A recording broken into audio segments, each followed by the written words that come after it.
सत्ता में अब आपको दो चिंता कार्ड दिखाते हैं, जिसमें एक चिंता आपकी जेब से जुड़ी है, जबकि दूसरी में यूपी के लोगों की चिंता है और गुस्सा है, जो इस भीषण गर्मी में बिजली कटौती पर सामने आ रहा है। पहले महंगाई की नई किस्त, जिसमें लोगों को पेट्रोल डीजल वाला झटका लगा है। तीसरी बार दाम बढ़ गए हैं, इसीलिए समझेंगे क्या अभी ये दर्द और बढ़ने वाला है। दूसरी चिंता कार्ड में लोगों के गुस्से का तापमान है, जो गर्मी में और ज्यादा है। यूपी में बिजली कटौती को लेकर शहर शहर जनता कैसे उबल रही है, देखिएगा। लेकिन पहले आपकी जेब से जुड़ी कुंजी खोलते हैं। देश में पेट्रोल, डीजल, सीएनजी की कीमतों में एक बार फिर इजाफा कर दिया गया है, जिससे लोगों के मन में कई सवाल हैं। इसका असर क्या होगा? आज पेट्रोल के दाम में 87 पैसे, डीजल की कीमतों में 91 पैसे और सीएनजी के दाम में 1 रुपए का इजाफा हुआ है। इस तरह जो दाम पिछले 4 साल से नहीं बढ़े थे, वो 9 दिन में तीसरी बार बढ़ गए हैं। 9 दिन में पेट्रोल और डीजल करीब 5 रुपए महंगा हो चुका है, जबकि सीएनजी की कीमत भी 3 बार में 4 रुपए तक बढ़ गई है। लेकिन क्या इस पर ब्रेक लगेगा या ऐसे ही झटके जारी रहेंगे? ये सवाल लोगों को डरा रहा है। महंगाई की इस नई किस्त ने सियासत में घी का काम किया है। विपक्ष ने सरकार पर सवालों के तीर छोड़े हैं, जिसका जवाब बीजेपी ने तर्कों वाले तीर से दिया है। कांग्रेस ने सरकार पर कटाक्ष किया है कि मोदी सरकार को बस तेल कंपनियों के फायदे की चिंता है।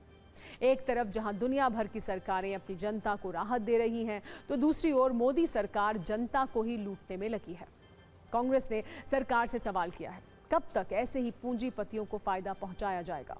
कांग्रेस के साथ केजरीवाल ने भी सरकार की नीति और नीयत पर सवाल उठाए हैं और ये पूछा है, जब रूस और ईरान सस्ते दाम पर तेल देने को तैयार हैं, तो उनसे सस्ती गैस और तेल क्यों नहीं खरीदना चाहिए? वैसे विपक्ष ये तर्क दे रहा है कि एक तरफ कई देशों में पेट्रोल डीजल के दाम कम हुए हैं, लेकिन भारत में सरकार कीमतें लगातार बढ़ा रही है। इस पर बीजेपी की ओर से पहले भी कई बार जवाब दिया जा चुका है। विपक्ष सरकार को ऑस्ट्रेलिया और जर्मनी जैसे देशों की याद दिला रहा है, जहां पेट्रोल डीजल के दाम 17 रुपए प्रति लीटर तक कम हुए हैं, क्योंकि वहां की सरकारों ने फ्यूल से टैक्स कम कर दिया है।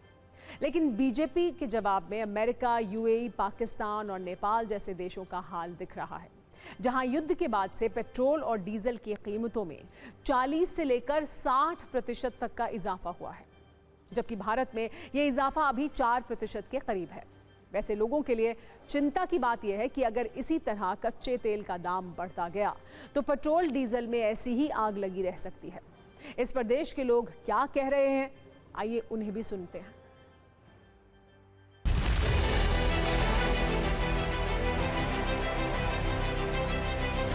पेट्रोल डीजल की कीमतों में फिर आज बढ़ोतरी कर दी गई है और आज जो है वो पेट्रोल 87 पैसे और डीजल 91 पैसे प्रति लीटर की बढ़ोतरी दिल्ली में की गई है। और आप क्या डीजल ले रहे हैं या पेट्रोल ले रहे हैं? पेट्रोल। तो इसमें भी 87 पैसे की बढ़ोतरी हुई है, क्या कहेंगे? पब्लिक को ट्रांसपोर्ट को कम यूज़ करना चाहिए, जैसे भी हो सकता है अपने हिसाब से सरकार का साथ दे इस टाइम। यहाँ पर पेट्रोल आज 91 पैसे तो डीजल 95 पैसे महंगा हो चुका है।